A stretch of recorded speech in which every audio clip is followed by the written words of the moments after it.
Are you afraid of a U.S. invasion in your country? No, we are waiting for them. You are waiting for the U.S. military to invade, the ground troops?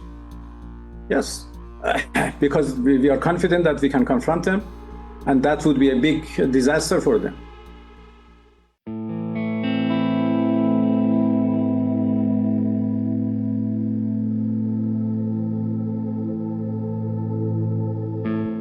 Tahun 2026, di atas cakrawala Teheran yang berkabut, hingga pusat komando bawah tanah Kiryat di Tel Aviv, dan ruang situasi di sayap barat Washington DC, atmosfer bumi tidak lagi hanya bergetar karena angin, melainkan oleh interferensi frekuensi peperangan elektronik yang memekakkan sensor dan raungan mesin pendorong rudal balistik yang merobek stratosfer. Kita sedang berdiri di tepian jurang konfrontasi global paling berbahaya sejak berakhirnya Perang Dunia Kedua. Di satu sisi Israel, dengan dukungan logistik tak terbatas dan jaringan intelijen satelit Amerika Serikat, mengerahkan supremasi udara dari skuadron jet tempur siluman F-35 Adir, serta tameng pertahanan berlapis mulai dari Iron Dome, David Sling, hingga Arrow 3. Di sisi lain, Republik Islam Iran telah mengonsolidasikan doktrin pertahanan maju, forward defense, sebuah filosofi militer agresif di mana kedaulatan Iran tidak lagi dipertahankan di perbatasannya sendiri, melainkan dipindahkan ke depan pintu musuh melalui jaringan proksi yang loyal dan presisi rudal jarak jauh yang mampu menjangkau titik manapun di kawasan Timur Tengah. Ketegangan ini mencapai titik didih yang belum pernah tercatat dalam sejarah modern sejak eskalasi seismik pada April 2024. Kala itu, untuk pertama kalinya dalam sejarah, Teheran meruntuhkan tabu dengan meluncurkan serangan langsung berskala raksasa dari tanah kedaulatannya menuju jantung Israel dalam operasi yang disebut Janji Setia. Ratusan drone bunuh diri Shahed 136 yang berdengung bagai kawanan lebah maut dan rudal balistik jarak menengah terbang melintasi 3 negara, memaksa sistem pertahanan tercanggih di dunia bekerja hingga batas maksimalnya. Perang bayangan, Shadow War, yang telah berlangsung selama 4 dekade di lorong-lorong gelap spionase, kini meledak menjadi konfrontasi terbuka yang disaksikan seluruh dunia secara real-time. Amerika Serikat merespons dengan menempatkan gugus tugas kapal induk bertenaga nuklir di Laut Arab sebagai pesan penggentar, sementara Iran membalas dengan menyiagakan rudal hipersonik Fatah 2 yang mampu bermanuver di dalam dan luar atmosfer dengan kecepatan Mach 15 senjata yang diklaim mustahil untuk dicegat oleh sistem Aegis sekalipun. Namun bagi bangsa Persia, krisis global ini hanyalah satu fragmen kecil dalam buku sejarah mereka yang tebalnya mencapai 3 milenium. Untuk memahami mengapa bangsa ini tidak gentar menghadapi kekuatan adidaya paling modern sekalipun, kita harus melakukan perjalanan mundur melampaui waktu, ke masa di mana debu gurun pertama kali dipahat menjadi pondasi sebuah peradaban yang menolak untuk punah. Sekitar tahun 1500 sebelum Masehi, gelombang migrasi suku-suku Arya dari padang rumput Asia Tengah mulai mendiami dataran tinggi luas yang kita kenal sekarang sebagai Iran. Mereka tidak menemukan lembah sungai yang lembut seperti di Mesopotamia. Mereka menemukan sebuah benteng alami raksasa yang dikelilingi oleh pegunungan Zagros yang curam di barat dan pegunungan Alborz yang menjulang di utara. Geografi ekstrem ini menciptakan mentalitas kepulauan di atas daratan. Sebuah bangsa yang terbiasa hidup terisolasi di balik dinding-dinding batu raksasa, menjaga kemandirian mereka dari setiap invasi yang mencoba menembus celah-celah gunung. Karakter mereka tidak hanya dipahat oleh batu, tetapi juga oleh api spiritualitas. Pada abad ke-6 sebelum Masehi, Nabi Zarathustra memperkenalkan Zoroasterisme, sebuah sistem kepercayaan yang secara drastis mengubah psikologi bangsa Persia. Zoroasterisme membagi alam semesta menjadi medan tempur abadi antara dua kekuatan absolut. Asya mewakili kebenaran, cahaya, dan keteraturan ilahi melawan Druj, mewakili kebohongan, kegelapan, dan kekacauan. Doktrin ini menanamkan etos perang yang unik bagi bangsa Persia. Menjaga kedaulatan bukan hanya soal politik, melainkan tugas suci untuk memenangkan cahaya atas kegelapan. Inilah sebabnya, dari era Quraisy Agung hingga pemimpin tertinggi hari ini, setiap kekuatan asing yang mencoba mendikte Iran selalu distigmatisasi sebagai representasi dari Druj atau kekacauan yang harus dibendung dengan segala cara. Mereka tidak hanya bertempur demi teritorial, mereka bertempur demi menjaga keseimbangan kosmos dari polusi intervensi asing yang dianggap merusak tatanan alam. Tahun 550 sebelum Masehi menjadi titik balik peradaban saat Quraisy Agung, Cyrus the Great, menyatukan suku Media dan Persia untuk mendirikan Kekaisaran Achaemenida, imperium lintas benua pertama yang menghubungkan Asia, Eropa, dan Afrika. Quraisy bukan sekadar penakluk yang haus akan darah. Ia adalah seorang visioner militer yang memelopori konsep kekuatan lunak, soft power. Ketika pasukannya memasuki Babilonia pada 539 sebelum Masehi, ia tidak meruntuhkan kota tersebut. Sebaliknya, ia mengeluarkan piagam yang kini dikenal sebagai Silinder Quraisy, deklarasi hak asasi manusia pertama di dunia yang menjamin kebebasan beragama dan mengakhiri perbudakan bagi bangsa Yahudi.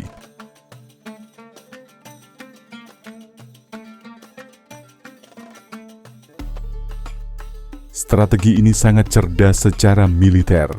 Dengan memperlakukan bangsa taklukan sebagai warga negara terhormat, Quraisy meminimalkan pemberontakan internal yang biasanya menguras energi militer, sehingga pasukannya bisa fokus sepenuhnya pada ekspansi luar.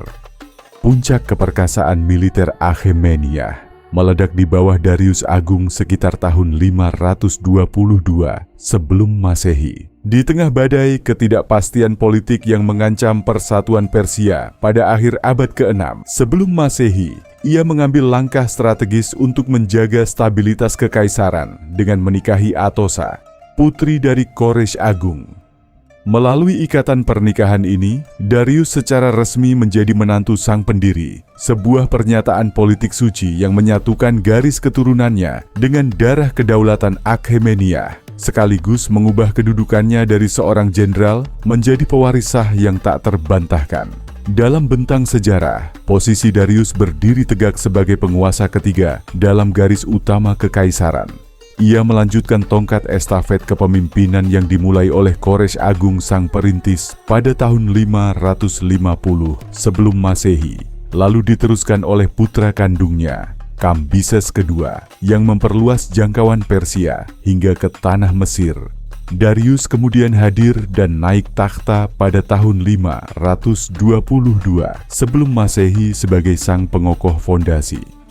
Ia muncul setelah masa gejolak singkat untuk memastikan bahwa imperium lintas benua ini tidak hanya luas secara wilayah, tetapi juga kokoh secara tatanan hingga masa akhir pemerintahannya di tahun 486 sebelum Masehi. Mereka membentuk pasukan elit yang melegenda, The Immortals, Amertaka, Korps Infanteri, berjumlah 10.000 prajurit yang dilatih sejak usia 5 tahun. Nama abadi muncul dari sistem rekrutmen mereka yang tanpa celah. Jika satu prajurit tewas atau jatuh sakit, seorang pengganti yang identik segera mengisi barisannya, memastikan musuh selalu melihat barisan yang utuh, kuat, dan tak terhentikan. Namun keajaiban militer mereka yang sesungguhnya terletak pada infrastruktur. Darius membangun Royal Road sepanjang 2.500 km dengan sistem stasiun kuda berganti yang presisi, Chapar Khane. Pesan intelijen dari garis depan bisa sampai ke telinga raja dalam waktu kurang dari 7 hari. Sebuah kecepatan informasi yang tidak akan pernah tertandingi oleh peradaban manapun selama 2.400 tahun berikutnya hingga ditemukannya telegraf.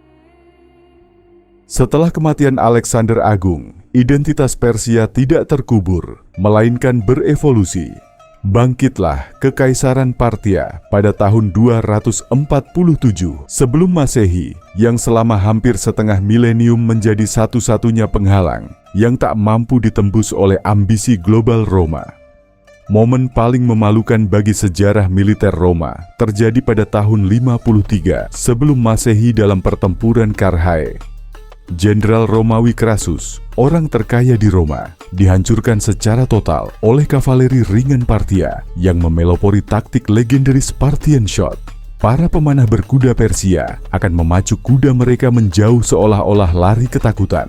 Namun saat legiun Romawi mengejar dalam formasi longgar, prajurit Persia akan memutar tubuh mereka 180 derajat di atas pelana dan melepaskan panah maut dengan akurasi mematikan ke arah jantung musuh. Memasuki tahun 224 Masehi, dinasti Sasanid mengambil alih tampuk kekuasaan dan membawa militer Persia ke tingkat kemegahan yang lebih mengerikan melalui unit Katafrak. Ini adalah kavaleri super berat, di mana setiap jengkal tubuh penunggang dan kudanya tertutup oleh zirah baja sisik yang berkilauan.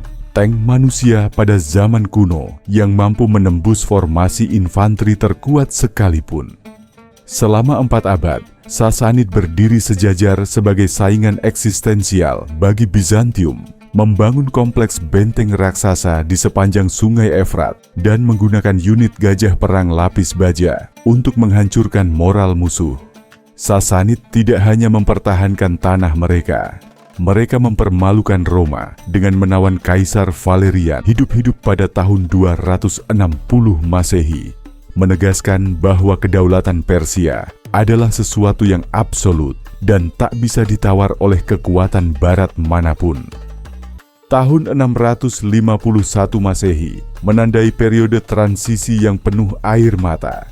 Jatuhnya Sasanid ke tangan pasukan Muslim Arab setelah pertempuran Al-Qadisiyah yang berdarah. Namun, sejarah mencatat sebuah anomali yang luar biasa. Bangsa Arab menaklukkan Persia secara fisik, tetapi bangsa Persia justru menaklukkan bangsa Arab secara intelektual. Fenomena ini disebut oleh sejarawan sebagai Persianization of Islam. Bangsa Persia tidak meninggalkan akar budayanya. Mereka justru menyuntikkan sistem birokrasi, estetika seni, dan kemajuan sains mereka ke dalam struktur kekhalifahan yang baru, mengubah gerak invasi menjadi gerak peradaban. Di bawah kekhalifahan Abbasiyah di Baghdad 750 Masehi sampai 1258 Masehi, keluarga-keluarga Persia seperti Barmakid menjadi wazir yang mengendalikan seluruh anggaran dan kebijakan negara. Abad ke-9 dan ke-10 menjadi zaman keemasan bagi intelijensia manusia yang berpusat di tanah Iran. Al-Khwarizmi menciptakan dasar-dasar aljabar dan algoritma pada tahun 820 Masehi, yang hari ini menjadi fondasi bagi setiap baris kode di dunia digital kita. Ibnu Sina, Avicenna, menulis The Canon of Medicine pada 1025 Masehi, kitab yang menjadi panduan kedokteran wajib di universitas-universitas Eropa hingga 600 tahun kemudian. Melalui pena para ilmuwan dan filsufnya, Persia membuktikan sebuah hukum besi sejarah. Bangsa dengan akar peradaban yang dalam tidak akan pernah bisa benar-benar dijajah. Mereka justru akan menyerap sang penakluk dan mengubahnya menjadi kendaraan bagi kemajuan peradaban Persia yang lebih tinggi. Tahun 1219 Masehi, langit Persia berubah menjadi gelap oleh debu yang diterbangkan oleh kavaleri Mongol pimpinan Genghis Khan. Inilah bencana apokaliptik paling dahsyat dalam sejarah Iran. Kota-kota yang semula adalah permata ilmu pengetahuan, seperti Nishapur, Merv, dan Balkh diratakan dengan tanah hingga tidak ada lagi batu yang berdiri di atas batu lainnya. Pada 1258 Masehi, Hulagu Khan menghancurkan Baghdad dan membuang jutaan manuskrip tak ternilai ke Sungai Tigris, hingga airnya dikatakan berubah menjadi hitam karena tinta buku dan merah karena darah manusia. Mongol bahkan melakukan ekosida dengan menghancurkan sistem irigasi bawah tanah Kanat yang telah dibangun selama ribuan tahun, menyebabkan gurun kembali menelan lahan pertanian subur dan memicu kelaparan sistemik. Namun, di tengah puing-puing kehancuran total, ketangguhan psikologis bangsa Persia muncul kembali dari abu. Alih-alih punah, mereka melakukan infiltrasi budaya terhadap sang penjajah. Dalam satu generasi, para Khan Mongol yang semula barbar justru terpesona oleh keanggunan birokrasi dan kedalaman sastra Persia. Dinasti Ilkhanate akhirnya masuk Islam, belajar bahasa Persia, dan menjadi pelindung besar bagi sains dan arsitektur. Mereka membangun observatorium bintang tercanggih di Marageh pada 1259 Masehi yang menjadi mercusuar astronomi dunia. Sekali lagi, Persia membuktikan bahwa pedang bisa memenangkan pertempuran, tetapi kebudayaanlah yang memenangkan perang sejarah. Mereka menjinakkan para penakluk barbar melalui keindahan seni, puisi sufi, dan kecerdasan administratif. Tahun 1501 Masehi, seorang pemuda berusia 14 tahun bernama Ismail pertama mendirikan dinasti Safawi dan mengambil langkah geopolitik paling radikal dalam sejarah Islam. Ia menetapkan Islam Syiah sebagai agama resmi negara. Ini bukan sekadar gerakan spiritualitas. Ini adalah strategi pemisahan identitas yang brilian untuk membentengi Iran dari ekspansi Kekaisaran Ottoman Turki yang perkasa di barat. Dengan langkah ini, Iran bertransformasi menjadi sebuah entitas nasional yang unik, sebuah pulau Syiah yang mandiri secara politik dan spiritual di tengah lautan pengaruh Sunni. Puncak kejayaan Safawi meledak di bawah Syah Abbas Agung pada 1588 Masehi. Menyadari ancaman teknologi militer Eropa dan Ottoman, ia memodernisasi angkatan bersenjatanya dengan bantuan penasihat militer Inggris, Shirley Brothers, menciptakan unit artileri dan infanteri senapan api profesional pertama yang disebut Tufangci. Ibu kota Isfahan dibangun sebagai kota paling megah di dunia pada 1598 Masehi, sebuah pusat diplomasi internasional dan perdagangan sutra yang dijuluki setengah dunia, Nesf-e-Jahan. Di era Safawi inilah, Iran menanamkan doktrin penting bahwa kedaulatan nasional harus ditopang oleh dua pilar, kemandirian ideologi yang kuat dan penguasaan teknologi militer yang setara dengan kekuatan global. Abad ke-19 adalah masa luka yang dalam bagi bangsa Persia, periode yang mereka sebut sebagai abad penghinaan. Di bawah dinasti Qajar yang lemah, Iran menjadi pion pasif dalam The Great Game, perebutan pengaruh antara Imperium Inggris dan Kekaisaran Rusia. Melalui perjanjian Turkmenchay tahun 1828, Iran kehilangan wilayah Kaukasus yang strategis kepada Rusia. Pada 1908, minyak pertama kali ditemukan di tanah Iran, namun hasilnya justru dirampok oleh Inggris melalui kontrak Anglo-Persian Oil Company yang sangat tidak adil. Kemarahan yang terpendam meledak pada 1951 saat Perdana Menteri Mohammad Mossadegh, seorang patriot sejati, memutuskan untuk menasionalisasi industri minyak demi kesejahteraan rakyatnya. Namun, harapan akan demokrasi dan kedaulatan ekonomi ini dikhianati secara brutal pada tahun 1953 melalui Operasi Ajax, sebuah kudeta rahasia yang dirancang oleh CIA dan MI6. Mossadegh digulingkan melalui manipulasi massa dan propaganda hitam, dan Syah Muhammad Reza Pahlavi dikembalikan ke tahta sebagai diktator boneka barat. Kudeta 1953 adalah dosa asal bagi hubungan Iran Barat. Ia menjadi bukti tak terbantahkan bagi rakyat Iran bahwa Barat tidak pernah menginginkan Iran yang demokratis dan mandiri. Trauma sejarah inilah yang menjadi bensin bagi api revolusi 1979 yang akan mengubah peta geopolitik dunia selamanya. Februari 1979, Singgasana Merak runtuh dan Republik Islam lahir. Namun kemerdekaan itu disambut oleh api peperangan yang menghanguskan. Pada September 1980, Saddam Hussein dari Irak menginvasi Iran dengan dukungan penuh logistik, dana, dan intelijen dari Amerika Serikat, Eropa, dan Uni Soviet. Perang ini berlangsung selama 8 tahun, 1980 sampai 1988.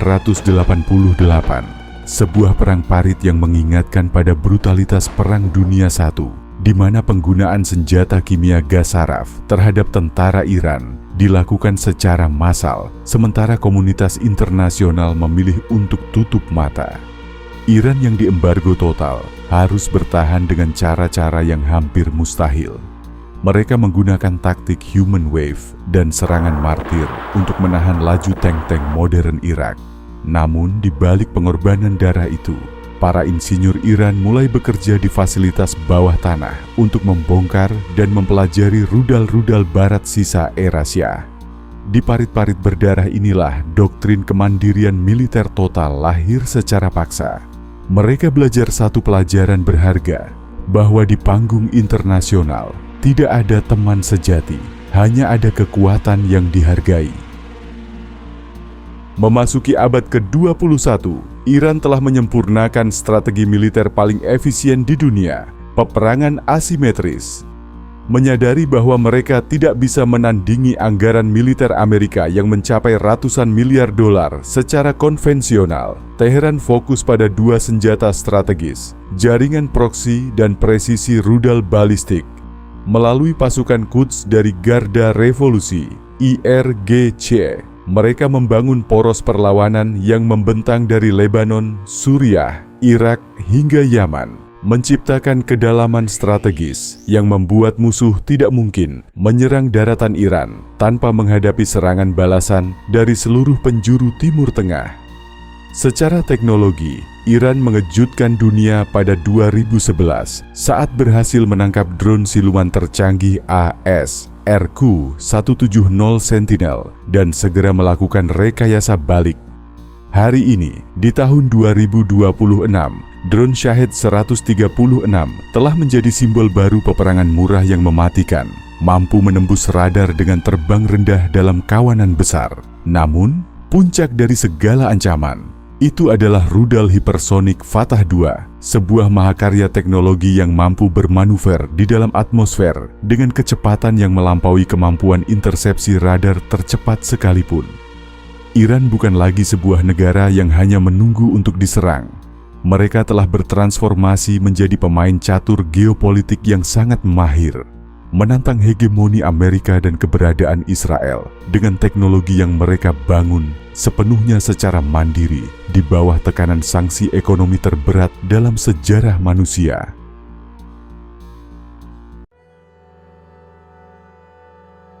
"2.500 tahun telah berlalu sejak Quraisy Agung memahat prinsip kedaulatan di atas silinder tanah liat.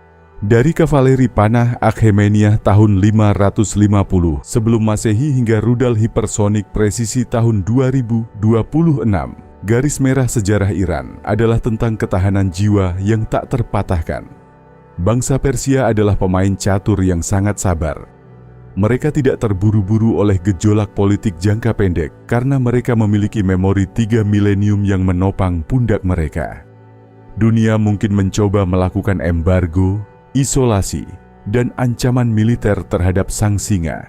Namun sejarah telah membuktikan berkali-kali, Persia tidak pernah benar-benar tidur. Mereka terus belajar dari setiap luka kudeta, invasi dan pengkhianatan masa lalu untuk memastikan bahwa di masa depan tidak akan ada lagi kekuatan asing yang berani menginjakkan kaki dengan angkuh di atas debu suci tanah mereka. Sang singa Persia tetap terjaga. Mata tajamnya memantau cakrawala sejarah yang terus membara, siap untuk menghadapi bab apapun yang akan ditulis oleh masa depan yang tidak pasti ini.